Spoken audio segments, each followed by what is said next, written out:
d'être magnifié. Toi, mon Père. Alléluia. Alléluia. Alléluia. Merci Jean-Guy. Alléluia. Alléluia. Le titre du message ce matin, est-ce que Dieu aime tous les hommes? La parole de Dieu nous dit, car Dieu a tant aimé qu'il a donné, pour que tous aient l'opportunité et le privilège d'être pardonnés, d'être rachetés, d'être transformés par la grâce de Dieu, afin de pouvoir entrer dans le royaume de Dieu. Seigneur, je te prie ce matin de bénir ta parole, d'ouvrir nos oreilles, nos cœurs, afin que notre foi soit fondée sur la parole et non pas sur nos émotions, nos sentiments, et non pas sur l'homme. Alors merci Seigneur Dieu pour ton Saint-Esprit, pour ta parole, pour le pain quotidien et pour la révélation que tu nous accordes. Au nom de Jésus, nous te prions. Amen. Alléluia. Est-ce que Dieu aime Adolf Hitler? Est-ce que Dieu aime Mussolini? Est-ce que Dieu aime des milliers de personnes qui ont fait des abominations dans ce monde? Je ne suis pas sûr. Pourquoi Dieu a-t-il créé le monde ou a-t-il créé l'homme? C'est une bonne question. Si on regarde au monde, la pensée du monde, ils vont répondre parce que Dieu est bon, parce que Dieu est amour. Mais Dieu a créé toutes choses.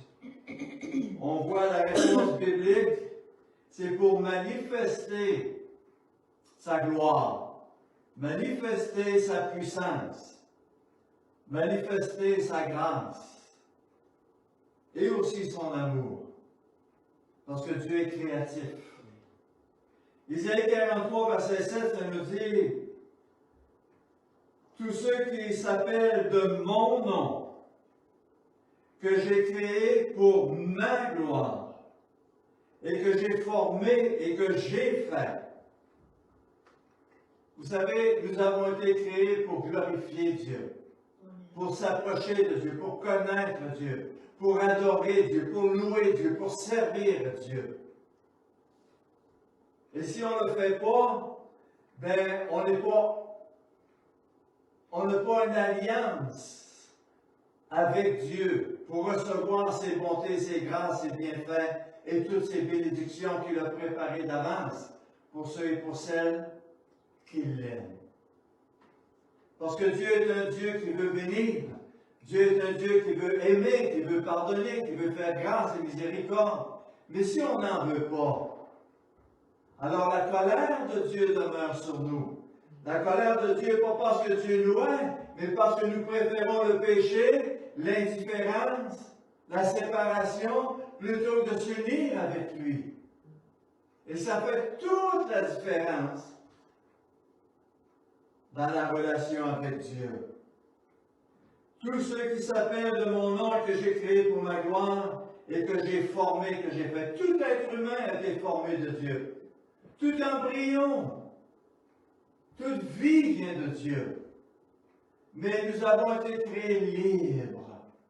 Libres de se tourner vers lui ou libres de manger du fruit de l'arbre de la connaissance du bien et du mal et de s'éloigner de Dieu et de marcher selon la chair, selon l'homme, selon nos propres pensées, nos propres choix. Dans Apocalypse 3, verset 12, ça nous dit, celui qui vaincra, je ferai de lui une colonne dans le temple de mon Dieu. Il n'en sortira plus et j'écrirai sur lui le nom de mon Dieu et le nom de la ville de mon Dieu, la nouvelle Jérusalem qui descend d'en haut d'auprès de mon Dieu et je recevrai un nom nouveau. Alléluia. Voyez-vous, tout ce que Dieu a préparé, c'est plein d'amour, plein de grâce, et plein de puissance, et plein d'autorité, et plein de victoire. Mais pour le recevoir et pour embarquer dans ce choix-là, il faut suivre Jésus. Il faut s'approcher de la croix. Il faut recevoir de Jésus et il faut accepter son sacrifice. Il faut reconnaître que sans lui, on ne peut rien faire, qu'on a absolument besoin de Jésus. Alléluia. Et c'est pour ça que le Seigneur dit dans l'Apocalypse, lorsqu'il parle aux églises, celui qui vaincra, parce que la chair a des désirs contraires. Donc, venir à Jésus, c'est un combat. Satan, notre adversaire, l'ennemi, celui qui a séduit le monde entier, va tout faire pour t'empêcher de venir à Jésus et de recevoir tout ce qu'il a préparé pour toi. Lorsque tu lis la parole de Dieu, elle devient pour toi une lampe sur ton sentier et sur le chemin qui est devant toi. Dieu veut te parler, Dieu veut se révéler, Dieu veut ouvrir tes yeux, tes oreilles et ton cœur afin que tu puisses discerner ce qui est de Dieu et ce qui n'est pas de Dieu. Bientôt, très bientôt, je pense qu'il n'y a pas de journée depuis un certain temps que je ne dis pas à mon épouse chérie, Jésus revient aujourd'hui. Pourquoi je lui dis ça? Parce que si j'avais cette certitude-là, j'ai la certitude que Jésus revient. Mais si j'ai la certitude qu'il revient aujourd'hui, comment je vais vivre ma journée aujourd'hui? Comment je vais examiner mon cœur? Comment je vais faire attention à mon langage, mon attitude, mon comportement, afin de faire partie, parce que Dieu vient chercher ceux qui lui sont dignes, ceux qui l'ont honoré, ceux qui ont vécu la repentance, ceux qui ont marché dans la crainte de Dieu, dans la sainteté, dans l'obéissance, dans l'humilité, dans le pardon. Alléluia. Se rendre dignes à cause de l'œuvre de Jésus dans leur vie, puis dans leur cœur. Alléluia. Réalisons, frères et sœurs, à quel point la main de Dieu a créé toutes choses. À quel point elle est puissante. Et la seule image qui me vient dans ma tête, ma petite tête à moi, c'est comme quelqu'un qui va au bord de la mer avec un verre d'eau. Si on pouvait boire l'eau de la mer, supposons, et je prends mon verre d'eau, puis je prends une gorgée de l'eau de la mer. J'ai goûté l'eau. Et supposons que la mer représente Dieu, la grandeur, la profondeur, l'étendue, la quantité. Est-ce qu'un jour je pourrais finir par tout boire la mer? Jamais, c'est impossible. Même un verre d'eau, ça ne change rien pour la mer. Et même si toutes les nations du monde y boivent, ça ne change absolument rien. Mais Dieu me donne l'opportunité d'y goûter. Dieu me donne l'opportunité de me baigner dans la mer. Dieu me donne l'opportunité d'être rafraîchi par l'eau de la mer. Dieu me donne l'opportunité d'aller me nourrir dans la présence de Dieu par les poissons qui sont là. Alléluia. Et d'examiner à quel point Dieu est bon, Dieu est amour et Dieu est diversifié dans sa créativité. Alléluia. Voyez-vous, nous sommes un grain de sable dans toute l'étendue terrestre. Et un grain de sable, en comparaison de toute la terre, c'est tellement petit. Réalisons que cela, ce n'est qu'une petite image pour nous faire comprendre et réaliser la grandeur de Dieu. Non seulement Dieu est créateur de tout ce qu'on voit, de tout ce qui est physique, mais il est encore plus grand créateur de tout ce qu'on ne voit pas dans le monde spirituel. Il est l'étendue de la créativité de Dieu est inimaginable. Ça fait des années et des années qu'on envoie des Spoutniks dans le ciel pour essayer d'aller chercher le plus loin possible qu'est-ce qu'il y a. Et on s'aperçoit que plus le temps passe, plus ils vont loin, et plus c'est encore loin à atteindre. Alléluia! Parce que Dieu est infini. Contentons-nous donc de boire ce que Dieu nous donne à boire. Contentons-nous donc de pouvoir nous baigner dans la parole d'eau de vie, alléluia, et de goûter la révélation de Dieu, la fraîcheur de Dieu. Contentons-nous de manger le pain que Dieu nous donne chaque jour, frères et sœurs, afin de pouvoir grandir dans cette grandeur-là, dans cette grâce-là, dans cette révélation-là, que Dieu veut bien nous accorder et nous donner, alléluia. Et du pain, de l'eau, de la nourriture et des vêtements, il y en a pour toute créature, toute création. Même les animaux, même les oiseaux, Dieu les nourrit et il en prend soin chaque jour. Alléluia. Celui qui vaincra. Nous sommes engagés dans un combat qui est de suivre Jésus, de mettre en pratique la parole de Dieu, de changer par la grâce de Dieu ce qui doit être changé, de laisser Dieu par son esprit nous faire croire, prospérer et grandir. Alléluia! Dieu est tellement grand, mais vous savez très bien que Jésus a parlé de la semence. Est-ce que la parole de Dieu tombe dans une terre rocheuse? Est-ce que la semence de Dieu tombe le long du chemin? Ou est-ce que la semence de Dieu va tomber dans une bonne terre qui va rapporter 30, 60 et 100? Alléluia! Frères et sœurs, c'est moi qui décide quelle sorte de terre je veux être. Un endurci, un indifférent, ou quelqu'un qui a soif, qui veut grandir et s'approcher davantage de Dieu. 1 Samuel 15, verset 29, ça nous dit « Celui qui est la force d'Israël ». Vous savez pourquoi Dieu a choisi Israël? Pas parce qu'Israël était mieux que tous les autres peuples, toutes les autres nations.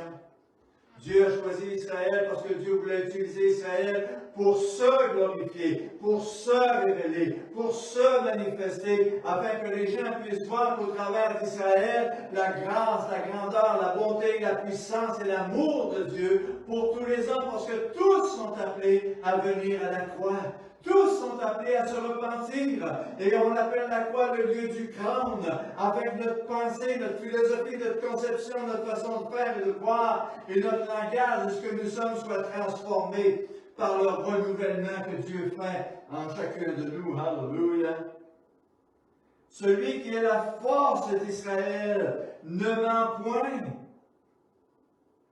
Vous savez, aujourd'hui, je ne suis pas sûr que le mouvement évangélique croit toute la parole de Dieu. Moi, je crois que le mouvement évangélique croit qu'est-ce qui fait bien son affaire.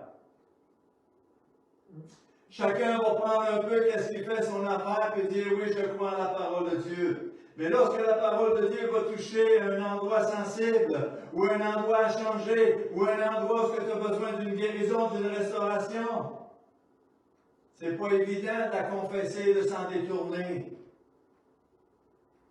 Celui qui est la force d'Israël ne ment point, et il ne se repent point. Pourquoi Dieu se repentirait? Dieu dit, fais-le. Si tu ne le fais pas, Dieu ne se repent point. Ce qu'il a déclaré, il va le faire. On ne se moque pas de Dieu. Alléluia. On ne peut pas prendre Dieu et l'analyser comme on analyse un homme. Chaque homme est rempli de faiblesses, de limites. Mais Dieu est parfait. Parfait en immuabilité. Parfait en sagesse. Parfait en connaissance. Parfait en puissance. Et parfait en jugement. Il ne se repent point, car il n'est pas un homme pour se repentir. Ce que Dieu a déclaré, ce que Dieu dit, il va le faire. Pourquoi Dieu a-t-il choisi Israël pour glorifier son nom, manifester sa gloire, sa personne et sa puissance? Ça nous dit dans Jérémie 13, au verset 11, et c'est Dieu qui nous donne un exemple d'Israël. Il dit, car comme on s'attache une ceinture au rein d'un homme, ainsi je m'étais attaché toute la maison d'Israël et toute la maison de Juda. Alléluia! Dieu veut porter. Il veut tout porter. À celui et celle qui s'attache à lui, qui se tourne vers lui, Dieu va te porter comme Jésus veut nous porter aussi. Alléluia! Dit l'Éternel, afin qu'elle fût mon peuple, mon nom, ma louange et ma gloire. Alléluia! C'est beaucoup plus que de l'amour. C'est Dieu veut être glorifié parmi nous, en nous et au travers de nous. Alléluia! C'est ça que Dieu recherche, à être glorifié au milieu de nous. Et regardez la fin du message. mais ils n'ont pas écouté. Ils ne s'en sont pas soumis. Ils ont fait à leur tête. Ils ont marché dans la chair, dans la rébellion, dans la désobéissance. Ils se sont éloignés, séparés de moi. Alléluia. Pourquoi Dieu n'a-t-il pas puni Israël comme il aurait dû être puni? Parce que Dieu a manifesté dans son amour, dans son jugement, sa justice, sa gloire, sa droiture et son honneur. Pour l'instant, Dieu ne nous punit pas comme on devrait être puni. Dieu ne nous juge pas comme on devrait être jugé. Il use de patience, de bonté, alléluia, parce qu'il nous aime. Il veut qu'aucun périsse, mais que tous puissent entrer dans la gloire de Dieu. Dans Isaïe 48 au verset 9, ça nous dit « à cause de mon nom ». Pas à cause que je t'aime, mais à cause de mon nom. Je suspends ma colère. Voyez-vous, dans toutes les images qu'on peut faire ou mettre, il y a toujours un choix. Quel chemin je vais prendre? Quel sentier je vais suivre? Qu'est-ce qui va sortir de mon cœur, de ma bouche? Je suspends ma colère à cause de ma gloire. Je me contiens envers toi pour ne pas t'exterminer. Voyez-vous à quel point Dieu s'est retenu dans ma vie pour ne pas m'exterminer. Moi, personnellement, je sais que minimum 4 fois, j'aurais dû mourir. Mais Dieu m'a gardé en vie, pour une raison ou pour une autre. Et bien des gens aussi, on n'en est peut-être pas vraiment conscient. Mais Dieu nous garde en vie bien souvent parce qu'il y a des choses que nous devons apprendre. Il y a des choses que nous devons changer. Alléluia! Ma femme est en train de me dire qu'il me garde en vie aussi pour elle. Alléluia!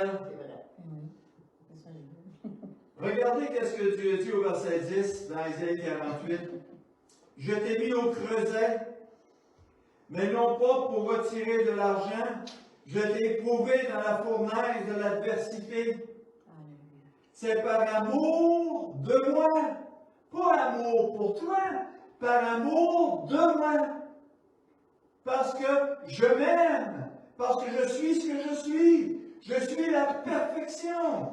Et je veux qu'aucun périsse. Et je manifeste de toutes sortes de manières d'amour. Au verset 11, ça dit, c'est par amour pour moi, par l'amour de moi, que je veux agir.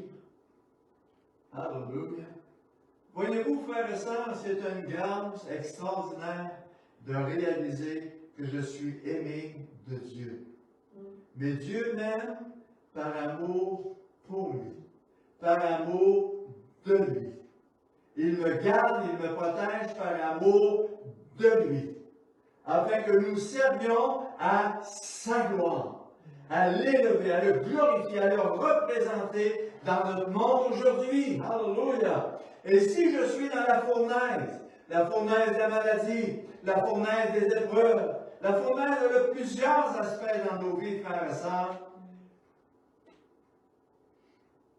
réalise que c'est par amour pour Dieu que tu passes là. Et dans la fournaise, Shadrach, Meshach et Abednego n'étaient jamais seuls. Il y avait un quatrième personnage avec eux autres, c'était Jésus. Et leurs cheveux, leurs vêtements, leur corps physique n'a jamais été brûlé. Ils ne sentaient même pas la boucane ni le feu, parce que Jésus était avec eux autres.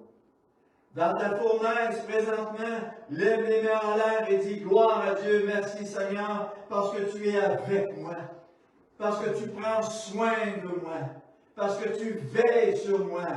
Pas parce que tu m'aimes, je sais que tu m'aimes, mais à cause de ton nom, à cause de ta gloire, à cause de ta parole, de ta puissance. » Alléluia! C'est par amour pour moi, par l'amour de moi que je veux agir. car comment mon nom serait-il profané? Et je ne donnerai pas ma gloire à un autre. Alléluia. L'honneur de Dieu, sa gloire, sa personne, sa priorité, sa sainteté, ce qu'il est. Alléluia. C'est ce qui compte pour Dieu. Dieu ne se laisse pas moquer. Dieu ne se laisse pas bafouer. Dieu ne se laisse pas ridiculiser. Oh, les hommes pensent qu'ils peuvent faire ce qu'ils veulent, parler comme ils veulent, agir comme ils veulent, sans aucune conséquence. Mais sache que Dieu nous dit dans la parole de Dieu qu'un jour ou l'autre, tout homme, toute vie passe en jugement pour rendre compte à Dieu de chaque parole, de chaque pensée et de chaque action que nous avons commise. Alléluia! Oh, alléluia! Entrons par la porte étroite. Une porte qui est resserrée, qui n'est pas facile. Une porte qui va te coûter, qui va te demander. Mais sache que la grâce de Dieu, la gloire de Dieu est sur toi. Alléluia! Pourquoi Jésus est venu sur la terre? La réponse classique, c'est par amour. Jésus m'aime. Mais la réponse biblique, c'est pour glorifier le Père. La vraie réponse. Jean 17, 1, Jésus a dit, après avoir ainsi parlé, Jésus leva les yeux au ciel et dit, Père, l'heure est venue. Glorifie ton Fils, afin que ton Fils te glorifie. Selon que tu lui as donné le pouvoir sur toute chair, afin qu'il accorde la vie éternelle à tous ceux que tu lui as donnés. Je t'ai glorifié sur la terre. J'ai achevé l'œuvre que tu m'as donné de faire. Jésus est venu premièrement pour glorifier le Père, pour glorifier son Père, pour manifester sa gloire, son amour, sa puissance. L'amour fait partie de la gloire de Dieu.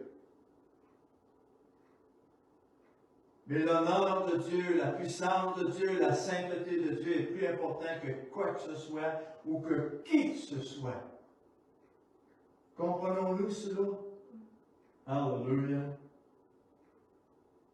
Pourquoi est-ce que Dieu nous revient chercher son Église? Par amour? Réponse mondaine classique. Pour que nous le glorifions. L'homme n'est pas le centre. La gloire de Dieu est le centre. Alléluia.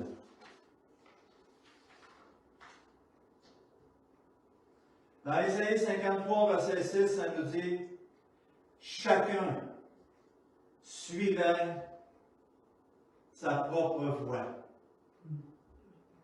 La raison pourquoi on ne pouvait pas entrer dans la gloire de Dieu, dans l'amour de Dieu, dans la révélation de Dieu, c'est parce que nous suivions notre propre voie. Mais aujourd'hui, quand je suis venu à la croix, j'ai décidé personnellement de suivre la croix, de suivre Jésus, parce qu'il est la vie, la vérité. Il est le chemin. Alléluia. Donc j'ai changé de voie. Je suivais ma voie, maintenant je suis Jésus. Alléluia. Celui qui dit aimer Jésus et qui suit sa propre voie est un menteur. Il se trompe lui-même, il se ment lui-même. Dans Jean 15, au verset 13, Dieu a dit, vous savez c'est quoi la véritable amour? Si vous savez, si vous pensez aimer et que vous ne vous donnez pas, vous n'aimez pas. Jean 15, au verset 13, est un des plus beaux passages que Jésus a cité. Il Il n'y a pour personne, de plus grand amour que de donner. Si je dis que j'aime et je ne donne pas à Jésus ce qu'il veut de moi, ce qu'il attend de moi, je n'aime pas. Je me trompe moi-même, je me séduis moi-même. Si je dis que j'aime ma femme ou que ma femme m'aime, elle ne se donne pas, c'est pas vrai. L'amour donne, la véritable amour va chercher à donner, à plaire, à servir, à faire du bien, à encourager, à prier, à chercher la face de Dieu, à supporter, à encourager les uns les autres. Ça, c'est le don de soi. Jésus nous a aimés parce qu'il a donné sa vie alors que nous étions tous perdus. Nous étions tous des pécheurs. Nous étions tous rebelles à Dieu. Mais Jésus a premièrement donné sa vie pour nous sauver, nous racheter et nous montrer le chemin à suivre. Alléluia, qui est le don de soi. C'est sûr que c'est plaisant d'être servi. Mais on n'est pas appelé à servir présentement. On est appelé à se donner. On est appelé à aimer. On est appelé à faire de notre mieux avec les capacités que nous avons. Amen. Dieu ne nous demandera jamais de faire les choses qu'on n'a pas les capacités de faire. Mais ce que je suis capable de faire, Dieu s'attend à ce que je le fasse. Amen.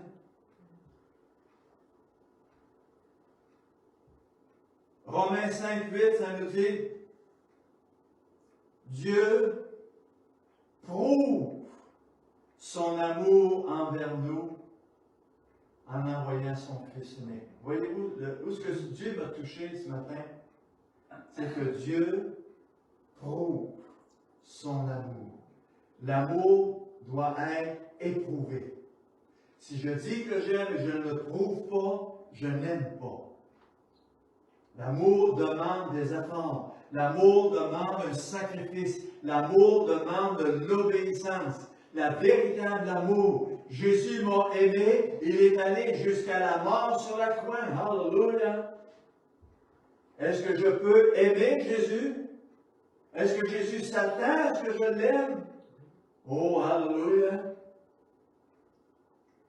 2 Corinthiens 2,15, ça nous dit, pour certains, nous sommes le parfum de Christ.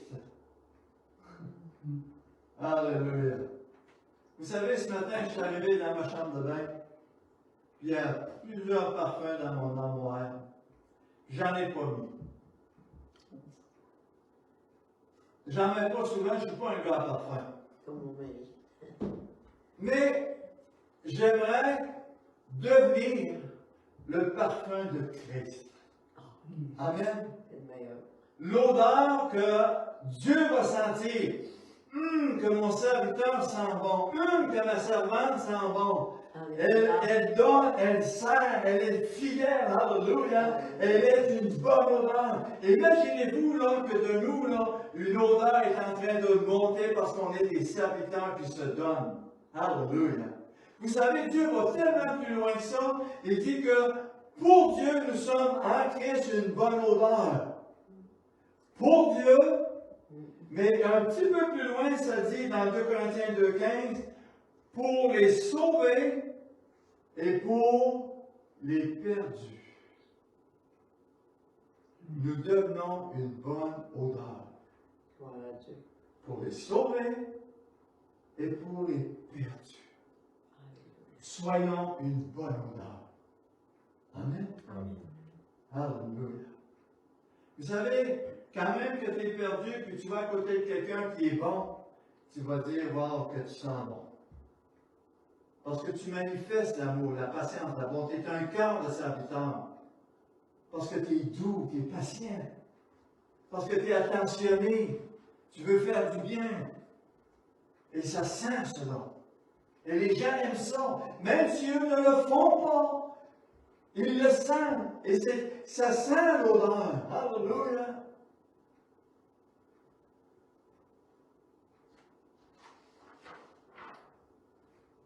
Le sacrifice des méchants dans Proverbe 15 au verset 8, est en horreur à l'Éternel. C'est-tu possible qu'on ne se sente pas bon aux yeux de Dieu? Il est possible de se sentir bon aux yeux de Dieu, d'être agréable de Dieu. Un peu comme Abel qui fait le sacrifice de l'agneau de Dieu. Alléluia.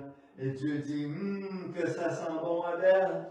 Et Caïn qui a travaillé, qui a sué, qui a semé, qui a récolté, puis qui fait à Dieu un sacrifice, puis Dieu lui dit, Caïn, ça sent pas bon. Ça l'a fait quoi chez lui? Ça l'a amené de la colère à un tel point qu'il en a tué Abel. Soyons une bonne odeur pour Dieu. Alléluia.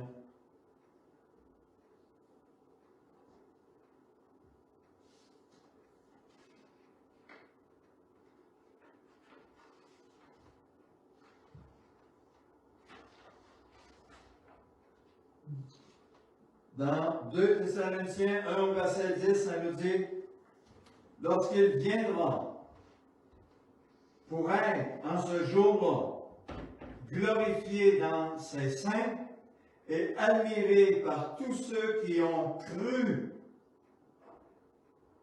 Vous savez, admiré par ceux qui ont cru. Vous savez, quelqu'un qui dit « je crois en Dieu » mais qui ne fait pas ce que Dieu lui dit, tu ne crois pas en Dieu. Quand Dieu dit tous ceux qui ont cru, c'est tous ceux qui ont vécu pour lui, qui ont un cœur de serviteur, qui l'ont aimé, l'ont servi. Alléluia. Dans Jean 17, verset 24, Jésus a dit, Père, je veux. C'est Jésus qui parle. Père, je veux, moi ton fils, ton unique, je veux que là où je suis, ceux que tu m'as donnés soient aussi avec moi, afin qu'ils voient ma gloire, afin qu'ils voient que qui je suis réellement. Un peu comme Pierre, Jean, Jacques sur la montagne de transfiguration, ils connaissaient Jésus, mais sur la montagne de transfiguration, ils ont reçu et vu un aperçu de la gloire de qui est véritablement Jésus. Et Dieu le Père s'est révélé lorsqu'il était sous une tente, et il nous a dit, écoutez-le, faites ce qu'il dit, mettez en pratique, ne soyez pas des gens qui oublient facilement, mais des gens qui vivent et qui pratiquent la parole. Afin qu'ils voient la gloire que tu m'as donnée, parce que tu m'as aimé avant la fondation du monde.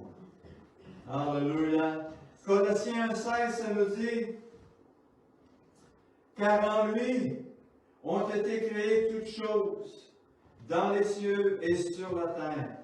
Les visibles, les invisibles, les trônes, les dignités, les dominations, les autorités, tout a été créé par lui et pour lui. Il est avant toutes choses et toutes choses subsistent en lui. C'est un passage assez facile à lire dans Colossiens. Mais le comprendre, la grandeur, la puissance, l'autorité et tout ce que ça implique, frères et sœurs, on a besoin que Dieu nous le révèle.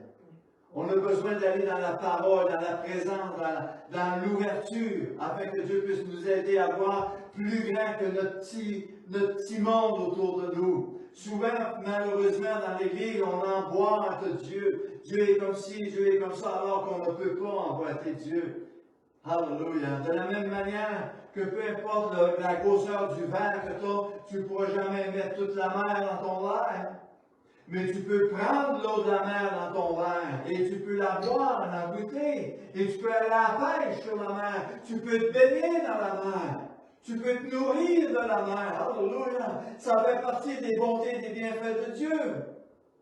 Alléluia.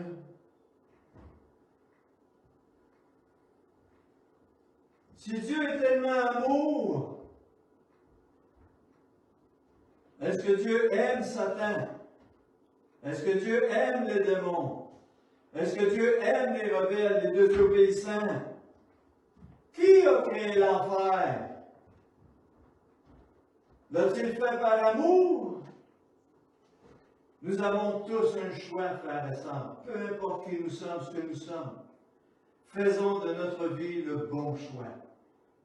Donnons-lui du temps, comme Dieu a quitté le royaume de Dieu pour nous donner 33 ans et demi de son royaume, de son éternité, de son temps, pour venir nous racheter, nous sauver, nous donner un modèle, un exemple de serviteur, d'amour, de patience, de bonté, de douceur, de puissance dans la personne de Jésus de Nazareth. Alléluia. Oh, que Dieu puisse nous éclairer, nous faire voir, comprendre et saisir. Genèse 3, 22, ça nous dit, l'Éternel Dieu dit, voici l'homme est devenu comme l'un de nous pour la connaissance du bien et du mal. Et lorsque je méditais ce passage-là, je me suis dit, Seigneur, toute ma vie, mais jusqu'à aujourd'hui, de ma naissance à aujourd'hui, j'ai appris tellement de bien. J'ai appris tellement de mal. On apprend le bien et on apprend aussi du mal. Mais aujourd'hui, en Christ, je peux choisir le bien et rejeter le mal. Sans Christ, je ne peux pas faire cela ou vivre cela. Mais en Jésus-Christ, nous sommes plus que vainqueurs et plus grand celui qui est en nous que celui qui est dans le monde. Alléluia. Le bien et le mal. Le bien dans le grec, dans l'hébreu, c'est Tov. Ça veut dire la création totale a été dans le bien. Tout ce que Dieu a fait, c'est bien. Dieu n'a rien fait de pas bien. Tout ce qui a été fait, c'est parfait. Il n'y a rien à changer, rien à rajouter, rien à enlever. Hallelujah. Il est comme cela. Alors, la création totale a été créée dans le bien, parce que lorsqu'elle est créée pendant les 6 premiers jours, Dieu a dit c'est bien, c'est bon, c'est parfait. Hallelujah.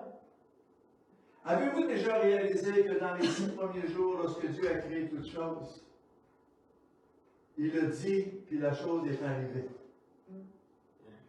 Et après ça, il a dit c'est bien, je suis content. Mais le 6e jour, il a créé l'homme et il n'a pas parlé pour créer l'homme. Il a pris ses 2 mains et il a créé l'homme de poussière. Et il a soufflé le souffle de vie dans ses narines. Parce que l'homme est différent de tout ce que Dieu a pu créer.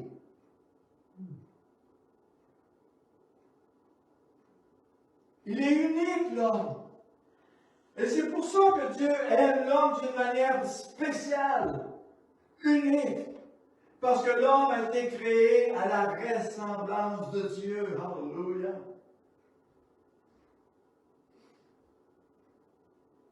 Le mal, en hébreu, c'est le ra, R-A, point d'interrogation, point d'exclamation.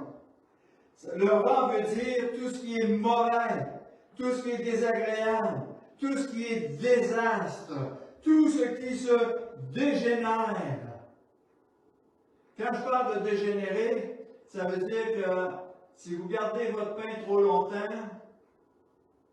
il va se dégénérer. Vous allez commencer à avoir des petites taches. Et si vous le gardez encore, le fromage c'est la même chose, une pomme c'est la même chose, le fruit c'est la même chose. Et vous savez, je vais vous dire quelque chose que j'ai dit à mon épouse hier. J'ai pris une belle tangerine. Elle était jaune, elle était vraiment. Et là, je l'ai ouvert, puis quand j'ai ouvert, il y avait un tiers de la tangerine qui était noire. C'est terrible. Vous savez, et lorsque je pense à ça, je suis en train de réaliser que de plus en plus, frères et sœurs, quand la parole de Dieu nous dit que la terre souffre les douleurs de l'enfantement, des légumes, des fruits, tout ce qu'on a créé n'est plus ce qu'il était à l'origine. Parce qu'on l'a pollué, on l'a dégradé, on l'a rabaissé. On a voulu démontrer à Dieu qu'on est capable de faire des belles choses sans lui. Et on se leurre en nous-mêmes, on se trompe soi-même, on se mène à soi-même.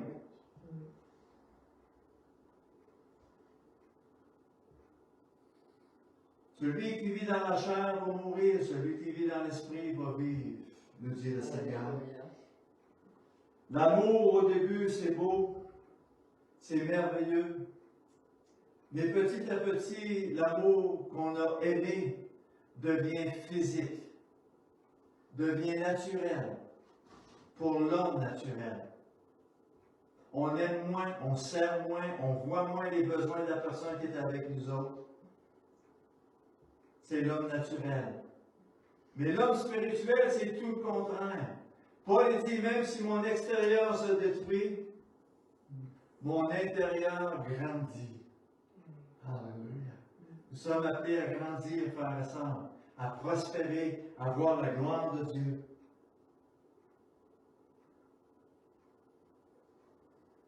Ésaïe 55, verset 6. Cherchez l'Éternel pendant qu'il se trouve, invoquez-le tandis qu'il est prêt. Je vous ai dit, je vis aujourd'hui avec ma femme comme si Jésus reviendrait aujourd'hui, afin d'être prêt. Même s'il ne revient pas aujourd'hui, j'ai vécu comme si Jésus revenait aujourd'hui. Ça me protège, ça me garde, ça me met en éveil. Isaïe 55, verset 7, ça nous dit que le méchant abandonne sa voie et que l'homme d'iniquité ses pensées et qu'il retourne à l'Éternel qui aura pitié de lui. Quelle belle parole! Qu'il retourne à Dieu qui aura, puis Dieu aime pardonner, Dieu aime faire miséricorde, Dieu aime guérir, relever, restaurer, faire du bien. Alléluia! À notre Dieu qui ne se lasse pas de pardonner. Il aime pardonner. Car mes pensées ne sont pas vos pensées, mes voies ne sont pas mes voies, dit l'Éternel. Autant les cieux sont élevés au-dessus de la terre, autant mes pensées et mes voies sont différents. Alléluia. Vous savez que l'être humain a 9 sens. Et nos 9 sens reproduisent 40 millions d'informations à la seconde. 40 millions d'informations à la seconde. Est-ce qu'on est capable aujourd'hui, l'homme naturel, de gérer cela? C'est impossible. C'est complètement impossible. Nos sens sont saturés, mais seulement 200 sont gérés à la seconde par l'être normal. Alors Dieu a mis un stop pour nous protéger, parce qu'on a péché, on s'était... Avant, avec Adam et Ève dans le jardin d'Éden, c'était 40 millions de secondes. Il était dans la gloire de Dieu, dans la présence de Dieu, dans la pensée de Dieu, dans le faire de Dieu. Mais lorsqu'ils ont désobéi, Dieu a mis un wop. Wow! Voyez-vous à quel point quand Dieu lui a dit, le jour où tu vas en manger, certainement, tu mourras. À quel point on a besoin d'être protégé par la grâce de Dieu, par l'amour de Dieu. Nombre 14, 29, ça nous dit, vos cadavres tomberont dans le désert, vous tous, dont on a fait le dénombrement, et en vous comptant depuis l'âge de 20 ans et au-dessus, vous qui avez murmuré contre moi, le mot murmurer en hébreu, c'est lune. Allumez-vous? Lune. Ça veut dire faire demeurer, garder et habiter en soi. Si je murmure et que je garde ce comportement-là, cette attitude-là, je me détruis moi-même et Dieu va être obligé de se séparer de moi. C'est comme une pomme pourrite. Si tu gardes une pomme pourrite dans un panier de pommes, si tu ne l'enlèves pas, elle va contaminer tout. Alors Dieu, par amour pour lui, par amour pour nous, il va enlever la pomme et l'acheter. Et c'est pour ça qu'il a créé le jugement, et c'est pour ça qu'il a créé la géhenne, et c'est pour ça qu'il a créé le lac de feu. Alléluia! Par amour pour lui, par amour pour nous.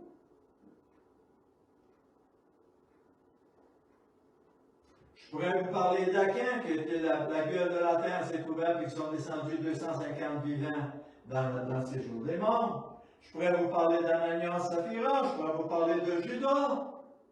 Vous savez, quand les gens viennent voir ma femme, ou de voir quelqu'un de l'Église, puis lui dire, ah, une fois sauvé, toujours sauvé, va dire, ben, tu es vraiment loin de connaître la parole de Dieu, mon frère ou ma soeur. C'est le pire mensonge que Satan peut infiltrer dans l'Église. Tu peux perdre ton salut. Dieu peut effacer ton nom du livre de vie. Comme il l'a fait avec Achan, avec Saphira, avec Judas, avec tous ceux qui ont vécu la désobéissance. Un peu comme Paul, il dit, j'ai livré lui, puis elle à Satan, afin qu'il arrête de blasphémer et de maudire le nom de Dieu.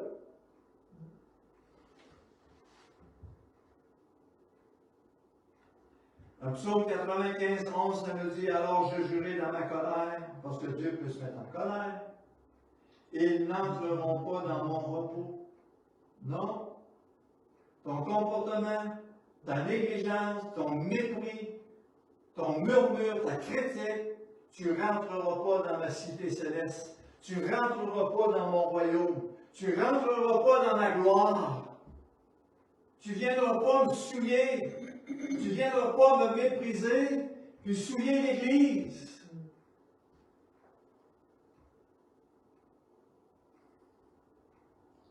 Ézéchiel 24, 14, ça nous dit, moi l'Éternel, j'ai parlé, cela arrivera, je l'exécuterai, et je ne reculerai pas, et je n'aurai ni pitié, ni repentir. On te jugera selon ta conduite, selon tes actions, dit le Seigneur, l'Éternel. Ça ne peut pas être plus clair que ça. Galates 6, 7, ça nous dit, ne vous y trompez pas. On ne se moque pas de Dieu. Ce qu'un homme aura semé, il le moissonnera. Jean 5, 13, ça nous dit, seulement ne faites pas de cette liberté un prétexte de vivre selon la chair, mais rendez-vous par la charité, serviteurs les uns des autres. Serviteurs, ça veut dire, apprenez donc à donner, à vous consacrer, à être des serviteurs. Alléluia.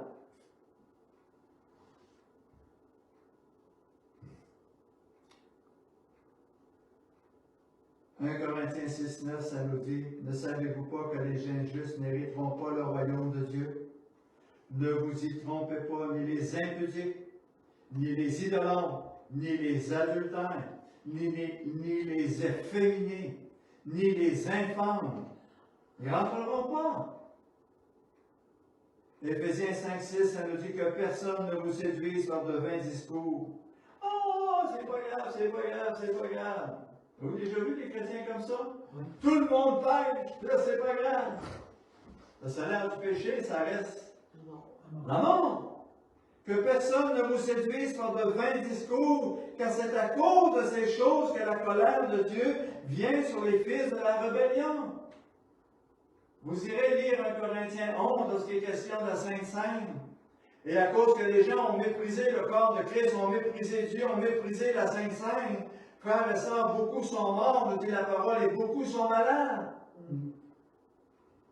Et je termine dans Jean 1, 22, mettez en pratique la parole et ne vous bornez pas à l'écouter en vous trompant vous-même par de faux raisonnements.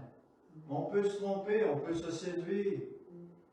Arrêtons de marcher dans la chair et marchons par la parole de Dieu et par l'Esprit de Dieu.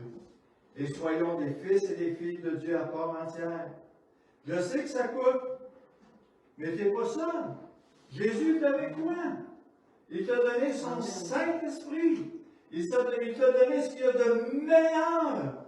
Et ensuite, il a tout préparé pour toi. Alléluia. Il est en toi, il est avec toi. Alléluia. Seigneur, je veux te remercier pour ta parole ce matin. Je sais que c'est une parole qui nous parle, qui nous éveille, nous réveille. Mais Seigneur, on a besoin dans les temps où nous sommes d'être des gens alertes, des gens qui se lèvent debout, des gens qui ont l'intention de devenir des serviteurs et des disciples de Jésus-Christ de Nazareth, dans le but de le glorifier, de l'élever et de lui donner à lui seul la gloire, l'honneur et la louange de toutes choses. Seigneur, je te demande ce matin de toucher par ta parole, de mettre en règle ceux qui veulent être en règle et ceux qui veulent changer ce qu'ils ne peuvent changer par ta grâce, par ta révélation et par ta présence dans leur vie. Seigneur, je te demande ton double onction, je te demande tes fleuves d'eau vive et de ramener ceux qui se sont égarés, qui ont été trompés ou séduits par l'ennemi. Au nom de Jésus, je te prie. Amen. Amen. Alléluia. On va terminer avec un chant.